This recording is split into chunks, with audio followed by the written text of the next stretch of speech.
자, 계속하죠. 많이는 안 할 겁니다. 자, 이제 드디어 등장했네요. 71페이지에 학습 4번. 예산 계획 대비 실적 분석하기. 그럼 이제 예산 짠 거와 이제 실질적으로 내년이 도래해가지고 매월별로 그 계획됐던 예상을 집행하기 시작하는 거예요. 그때 집행을 할 때 계획된 예산만큼 집행이 되느냐, 초과 집행이 되느냐, 과소 집행하게 되느냐, 그걸 한번 분석해보자. 어떤 연유 때문인지. 자, 학습 목표에 예산 계획에 따라 책정한 예산 금액을 올바르게 사용하였는지 확인할 수 있다더라. 기업의 연간 목표에 따라 책정한 예산 항목을 올바르게 사용하는지도 확인할 수 있다. 예산의 효율적인 사용 검증에 따라 집행된 예산을 취합해서 점검도 할 수 있고, 예산 계획과 예산 편성 지침에 따라 차이가 나는 금액을 차년도 예산 관리에 적용할 수 있다. 그 차이가 나는 그 금액을 분석을 해가지고 이게 앞으로도 경상적으로 발생될 거라고 예상을 하면 내년도 예산에 반영을 해야 될 거고, 일시 우발적으로 올해만 발생할 것 같으면 내년도 예산에는 반영을 하면 안 되겠죠. 그런 것들을 구분을 한다 그 얘기예요. 자, 또 필요지 시기로 돼 있어요. 예산 목표 대기 실적 보고. 전사 예산이 최고 경영층 및 예산위원회의 조정 과정을 거쳐 최종 승인이 이루어지면, 그죠? 최종 승인이 이루어지면 각 부문의 예산은 경영자의 통지 수단으로 기능하게 된다.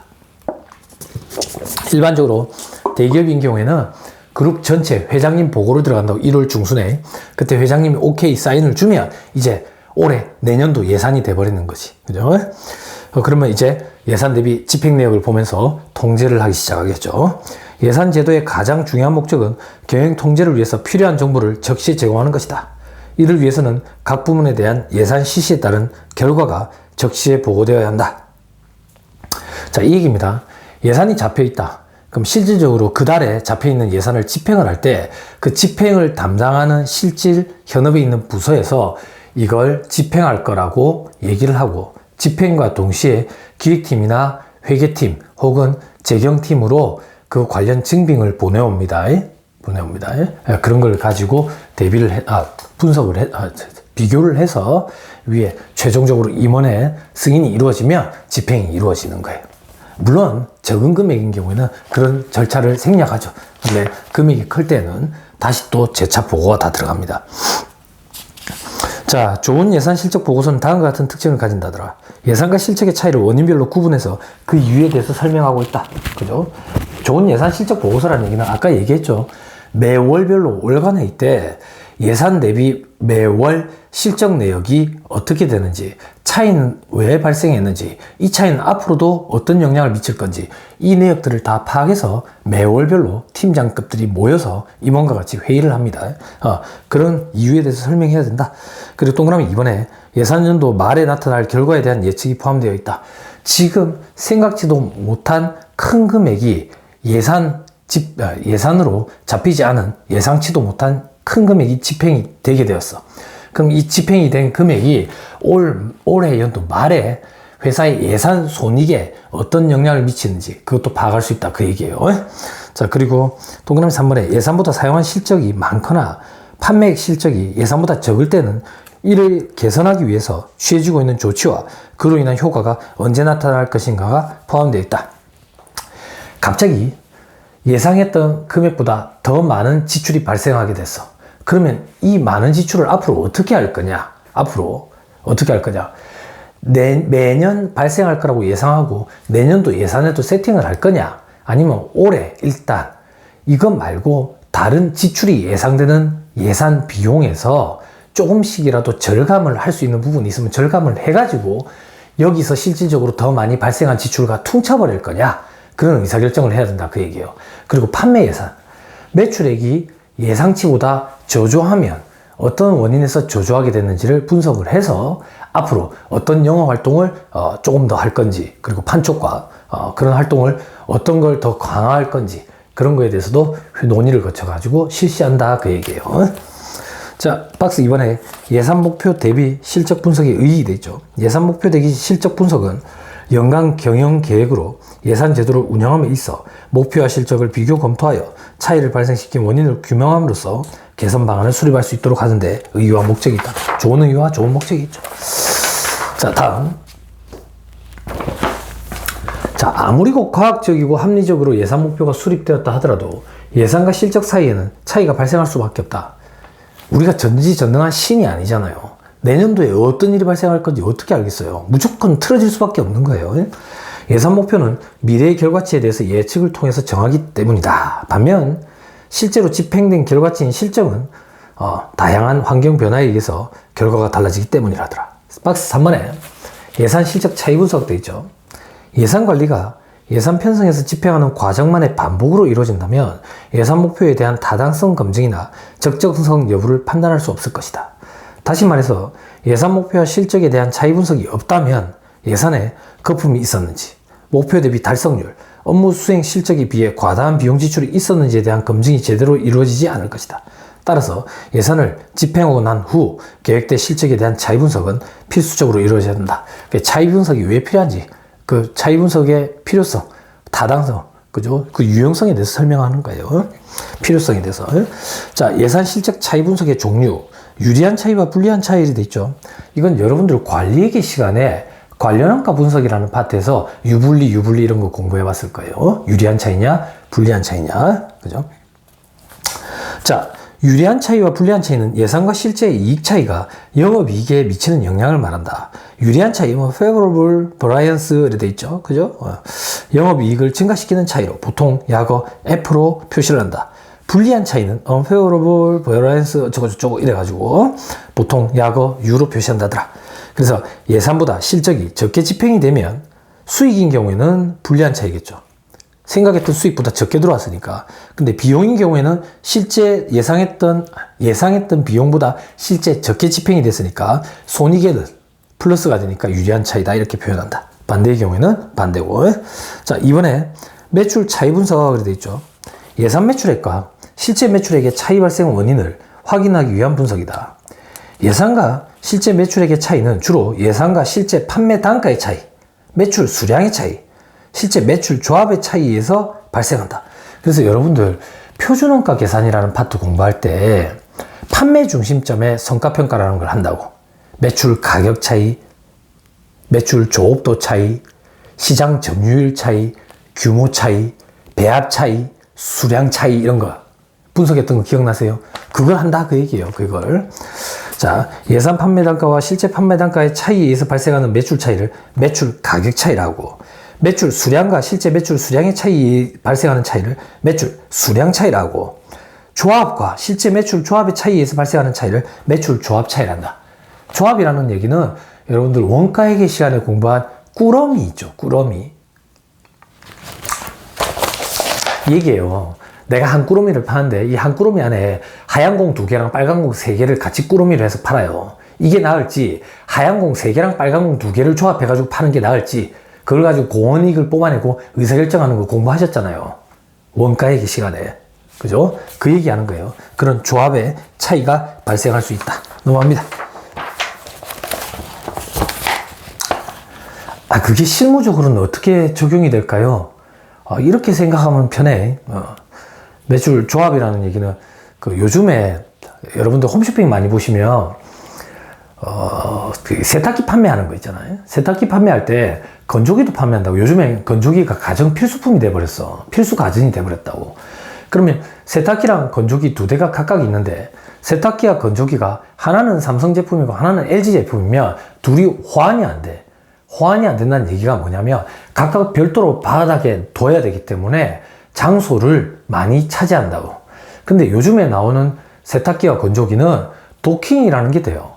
도킹이라는 게 돼가지고 세탁기 위에 건조기를 올릴 수가 있어. 물론 이제 같은 브랜드 제품이어야 되겠지. 그러면 매출 유인책으로 삼성이나 LG에서 세탁기와 건조기를 동시에 판매하면서 둘을 동시에 구매하는 고객에게는 할인 혜택을 준다고. 그런 게 매출 조합이에요. 세탁기와 건조기를 같이 판매하는 거. 그런 게 매출 조합. 또 어떤 거? 벽걸이형 에어컨과 그 타워형 스탠드형 에어컨을 같이 조합해서 파는 거. 그렇게 조합을 할 때 스탠드형 하나에 벽걸이 하나를 조합할 건지 스탠드형 하나에 벽걸이 2개를 조합할 건지 그런 게 매출 조합의 차이예요. 조합의 차이. 됐습니다. 그 정도 보면 됩니다. 다음 페이지 표 4-2 매출 가격 차이. 요것도 유리한 차이, 불리한 차이. 수량 차이도 유불리. 매출 조합 차이도 유불리 이런 게 있다. 자, 그 밑에 3번에 직접 재료비 차이 분석돼 있죠. 그죠? 예산 직접 재료비와 실제 직접 재료비의 차이 발생을 원인을 확인하기 위한 분석이다. 예산과 실제 직접 재료비의 차이는 주로 예산과 실제 직접 재료 구입 단가 차이, 가격 차이, 예산과 실제 직접 재료 사용 수량 차이, 가격 차이와 수량 차이다 그 얘기예요. 그리고 조합 차이가 있을 수 있고, 그죠? 밑에 표 4-3에 가격 차이, 수량 차이, 조합 차이. 여러분들 원가회계 시간에 표준원가 계산, 그 표준원가 계산이라는 파트가 제조 중심점의 성과평가를 하는 파트라고. 그때 AQ, AP, AQ, SP, SQ, SP 이런 거 봤죠? 자, 봐봐.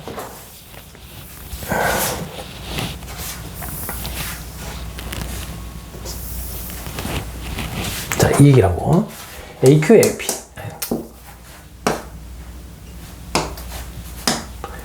AQAP, Actual Quantity, Actual Price죠. 그죠? AQSP, Actual Quantity의 Standard Price. 그리고 SQSP, Standard Quantity의 Standard Price. 그죠? 요것도 변동예산, 요것도 변동예산. 그죠? 이거는 실제 산출량이 허용된 표준 투입량, SQ라는 게. 그죠? 그래서 직접 재료비, 직접 노후비, 변동제조간접비. 이런 거 있었죠. 그래서 직접 재료비 AQAP, AQSP의 차이는 가격 차이. 요들의 차이는 능률 차이, 수량 차이. 같은 말이에요. 자, 요것도 가격 차이, 요것도 능률 차이, 수량 차이. 요거는 소비 차이 이렇게 표현해요. 제조 간접비니까. 요거는 능률 차이. 그리고 고정 제조 간접비는 어떻게 하던가요? 고정 제조 간접비는 기준이 조금 달랐죠. 어떻게? 실제 예산 배부액 이 세 가지를 가지고 하죠. 그래서 이 둘의 차이를 소비 차이, 이 둘의 차이는 조업도 차이 이렇게 표현하죠. 저 표준원가 계산에 제조 중심점의 성과평가 할 때 이런 거 공부하셨을 거예요. 됐죠? 자, 그거 하는 거예요. 표 4-3에. 그때 직접 재료비만 가지고 봤던 거예요. 자, 이제 보세요. 4번에 직접 노후비 차이 분석. 요거 얘기하는 거 요거. 됐죠? 여러분들이 읽어보세요. 건너뛰어도 될게요. 용어만 달라질 뿐이에요. 자, 그리고 나머지는 없네요. 그죠? 나머지 보면 제조 간접비에도 차이 분석이 이루어진다고, 제조 중심점에서. 자, 74페이지.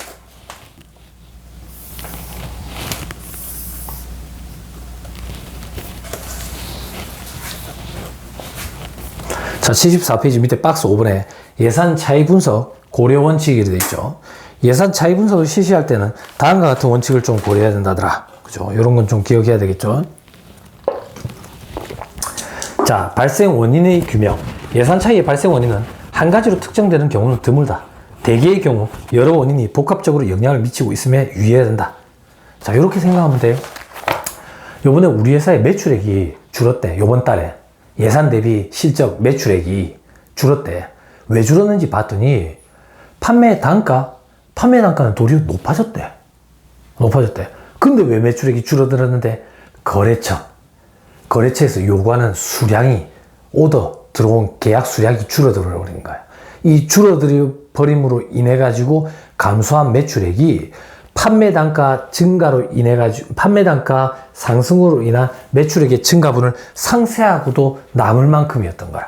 그죠? 그래서 한두 가지 요인이 영향을 미치는 게 아니다. 그래서 예산 대비 차이 분석, 실적 분석을 할 때는 쉽지 않아요.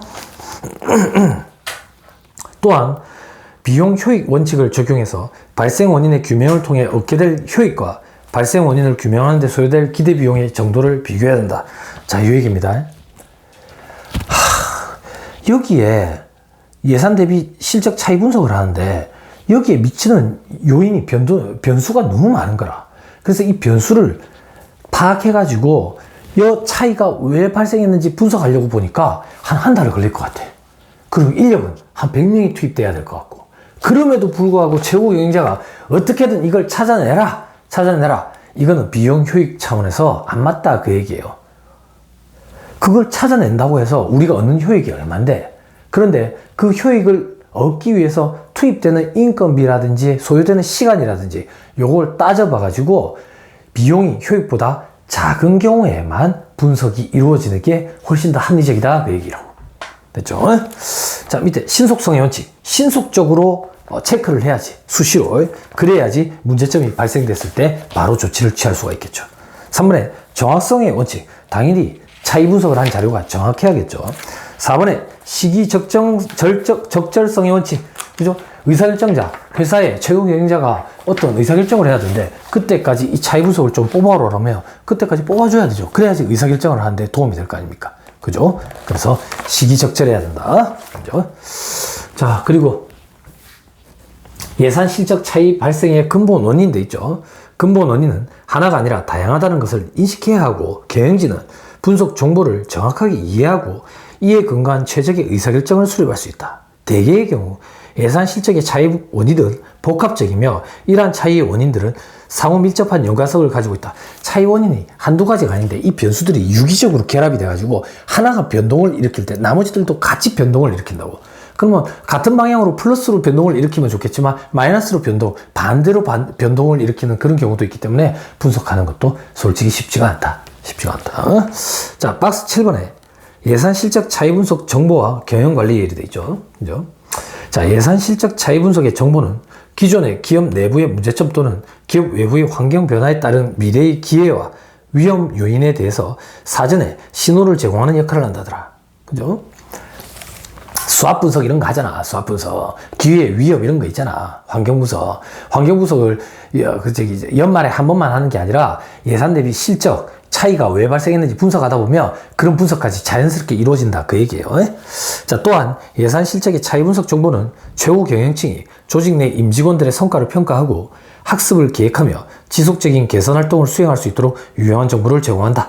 직원들의 뭐가 취약한지, 그죠? 그리고 성과는 어떻게 평가할 건지 이런 거에 따라 가지고 직원들한테 피드백도 줄 수 있고 교육도 더 시킬 수 있고 그런 정보를 제공을 한다. 즉 최고 경영층은 예산 실적 차이 분석 정보를 활용을 해서 임직원 개개인들의 업적, 수행 활동의 효율 이런 걸 평가함과 동시에 미래의 성과를 향상시키기 위해서 전사적인 차원에서 혹은 부분의 전략을 조정할 수도 있다. 그죠? 상황이 어떻게 변모하는지, 앞으로 시대 상황이 어떻게 달라지는지 이런 거를 다 파악할 수 있겠다 그 얘기죠. 그냥 간단한 예를 들면 제가 수업 시간에 여러분들한테 전기차 얘기를 많이 했잖아. 그죠? 현대자동차에 내연기관차가 있다고. 디젤 차도 있고 가솔린 차도 있고 가스 차도 있지. 내년도 예산을 짰다고 매월별로 디젤 차, 가스 차, 가솔린 차가 얼마나 팔릴 건지 예상을 했는데 실적을 깨놔놓고 보니까 계속 판매량이 감소하는 거야. 근데 회사의 매출액은 거의 비슷하네. 판매량이 감소하는데 왜 매출액이 증가하는지 비슷한지 봤더니 그 매출액의 공백 부분을 전기차가 채우고 있었던 거라. 그러면 시장 상황이 앞으로 시대 상황이 변모함에 따라 전기차 시장이 조금 더 활성화되고, 그죠? 조금 더 확장될 가능성이 있다고 예상할 수 있겠죠. 그러면 그때 주변에 전문가들의 고견을 듣는 거예요. 앞으로 전기차 시장이 어떻게 확대될 건지. 그거에 말 맞춰가지고 앞으로 현대자동차는 내연기관 자동차를 어떻게 생산할 건지, 버리고 갈 건지. 아니면 혹은 탄소 중립 정책에 발맞춰가지고 2030년 혹은 2025년부터 국가 정책에 같이 발맞춰 가면서 내연기관 자동차를 줄이든지 디젤 자동차 생산을 안 하든지 하이브리드 자동차 혹은 전기 자동차만 생산을 할 건지 아니면 주력으로 지금 밀고 있는 수소 자동차 개발에 올인할 건지 이런 회사 전사적인 차원의 비전, 전략, 방침, 전술 등이 그때그때 수정이 가능하다 그 얘기예요. 됐죠? 그런 의미를 가진다.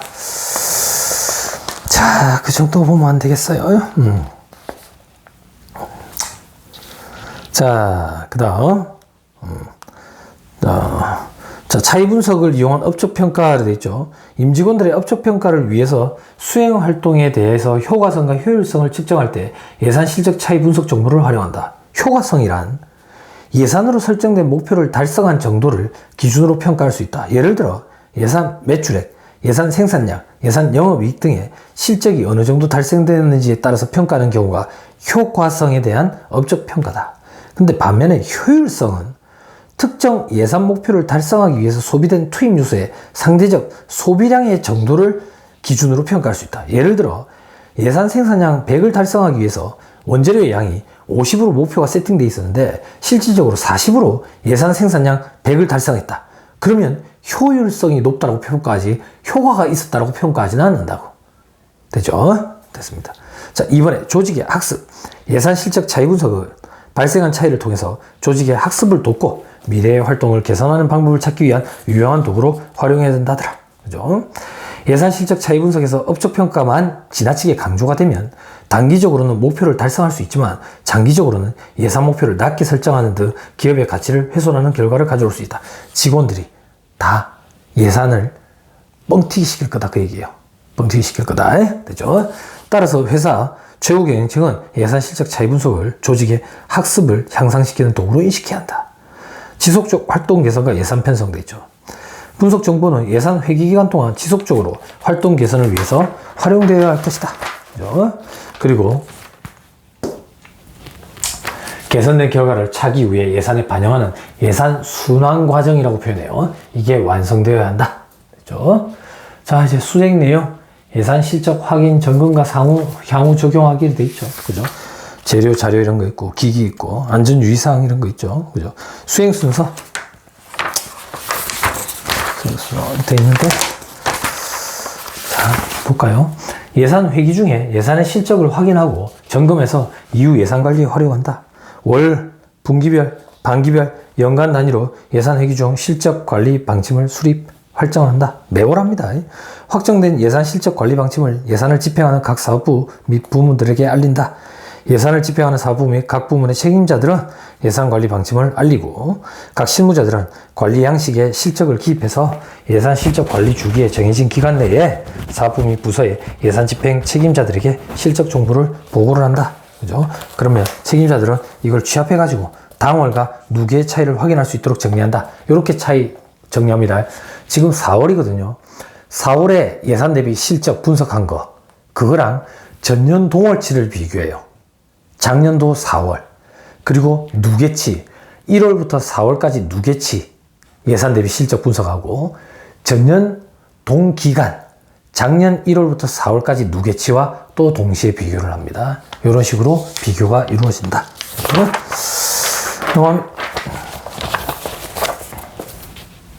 취합된 실적과 예산 계획을 대조해서 차이를 확인한다. 그죠? 매출 차이 분석, 아까 가격 차이, 수량 차이, 조합 차이, 재료비, 노후비, 변동 제조 간접비 드디어 등장했네요. 그리고 고정 제조 간접비 이런 거 가지고 차이를 확인한다. 그리고 판관비도 차이를 좀 확인을 하고 7번에 차이가 큰 항목에 대해서는 차이의 발생 원인을 조사한다 돼 있죠. 푼돈에 대해서는 안 한다 그 얘기예요. 중요성 요건에 따라 가지고 그게 원인이 기업 외부 환경 변화인 건지 아니면 기업 내부에서 발생된 문제인지 기업 외부 환경 변화면 회사에서 손 쓸 수 있는 방법은 극히 드물고 대신에 회사의 경영 방침을 바꿔가지고 외부 환경 변모함에 따라서 따라갈 건지 그런 의사결정은 위에 오너들이 하겠죠. 차이의 발생 원인이 만약에 기업 내부의 문제라면 이걸 앞으로 개선해가지고 발생하지 않도록 할 건지 일시적으로 발생한 건지 계속적으로 발생할 것으로 예상이 되는지 이런 것들을 파악해 본다 그 얘기예요. 그렇죠?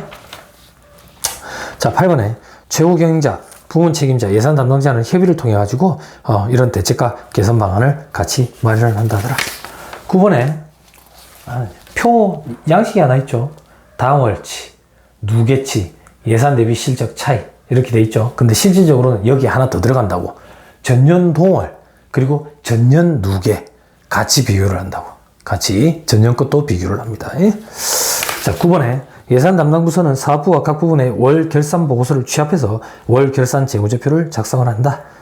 최고 경영자한테 보고하고, 그죠? 최고 경영자는 다음 달 이후에 대한 의사결정을 위한 자료로 활용을 한다. 월간 회의라고 일반적으로 매월 5일 전에 이루어집니다. 그래서 매월 5일까지 일반적으로 격리 담당 부서에서 회계 마감을 하거든요. 그 월간 회의 자료로 사용하기 위해서 격리 담당 부서에서는 밤샘 작업을 해서 빨리 자료를 마감을 시킵니다. 그 자료가 있어야 월간 회의 자료를 세팅을 해요. 11번에 각 사업부 및 부문들은 매 분기 이후 정해진 기간 내에 예산 집행 실적 정보를 취합하고 정리해서 관리 양식에 실적을 기입을 한다. 그죠? 진행을 하고 그리고 예산 담당 부서는 사업부와 각 부문에 분기결산 보고서를 취합해서 분기결산 재무제표를 작성한다. 매월별로 그렇게 하다가 분기별로 또 한다. 그 얘기예요. 분기별로. 일반적으로 분기별로도 회의를 합니다. 뭐 회사마다 다르지만 뭐 영업소장회의, 뭐 혹은 생산성 향상 장려회의 이런 식으로 해서 분기별로도 회의가 있어요. 월간 하는 거 있고요. 주간 하는 거 있고요. 일반적으로 주간 회의는요. 팀별로 이루어져요. 월간 회의는 전체적으로 이루어지고요. 그리고 분기별로 하는 것도 전체적으로 이루어지겠죠. 자, 각 사업부 및 부문들은 매 반기 이후 정해진 기간 내에 예산 집행 실적 정보를 취합하고 관리 실적에 기입한다. 그래가지고 반기 결산해가지고 또 지나가 버렸네. 반기 결산해가지고 또 그걸 가지고 회의를 한다. 또 조정을 하고. 자, 밑에 박스 2번에 예산 회기 후에 예산 실적을 확인하고 점검해서 이후 예산 관리에 활용한다. 예산 회기 종료 후 각 실무자들은 관리 양식의 실적을 기입해서 예산 실적 관리 주기에 정해진 기간 내에 사부 및 부서의 예산 집행 책임자들에게 실적 정보를 보고를 한다. 책임자들은 보고된 예산 집행 실적 정보를 취합해서 정리를 하고 취합된 실적과 예산 계획을 대조해서 차이를 확인한다. 매출 차이 분석, 재직자업 재료비, 직접 노무비 차이 분석. 그리고 제조간접비, 고정제조간접비, 판관비, 차이가 큰 거는 또 외부 환경인지 내부 문제인지 분석을 한다. 그죠? 그래서 월 결산 관리 양식 예시되어 있는데 당월 누계만 하는 게 아니라 어떻게도 한다? 전년 동월과 전년 누계도 한다. 그죠? 그럼 이게 연간치가 되겠죠. 12개월 누계치니까 연간치. 넘어갑니다. 자, 정리된 사항들은 다음 연도 예산 수립할 때 이제 예산 총괄 관리 부서에서 지침으로 다시 활용하게 되겠죠. 요렇게 매년 돌아간다. 그 얘기예요. 됐죠? 자, 다음 페이지 교수 학습 방법 이런 거 볼 필요 없고 평가 내가 할 거고 그죠? 피드백은 여러분들이 주고 참고 자료 이런 거 볼 필요 없어요. 예? 그죠? 필기 시험 어쩌고 저쩌고 돼 있는데 이런 거는 정말 시험 볼 때 여러분들이 참고해서 조금씩 보시면 돼요. 다 됐죠? 다 됐습니다. 그죠? 첫 챕터가 예산관리 챕터였는데 참 많이 길었습니다. 그죠? 제가 여담도 좀 많이 하고 실무적으로 회사에서 어떻게 이루어지는지를 설명하다 보니까 시간이 많이 걸렸어요. 근데 이미 전체적인 내용 흐름에 대해서는 설명이 다 됐고요. 다음 시간은 이제 부문 예산 수립하고 이게 끝나면 이제 종합 예산을 수립을 해요. 이거는 세부적으로 조금 더 구체적으로 살펴보는 거지 이미 했던 얘기 거기에서 조금 뭐 별다른 얘기를 하는 건 아니에요. 그러니까 너무 부담 없이 들으셨으면 좋겠어요. 그죠? 자, 마무리하겠습니다. 오늘 강의 여기까지 할 거고요. 지금 찍어서 올리고 있는 이 강의는 4월 19일 월요일에 휴강을 했기 때문에 그 강의를 보강 차원에서 찍어서 올리는 강의입니다. 시험 기간 중에 이루어지는 강의는 재차 촬영을 해서 올릴 테니까 조금만 더 기다려 주세요. 강의 듣느라고 고생 많았습니다. 수고하셨습니다.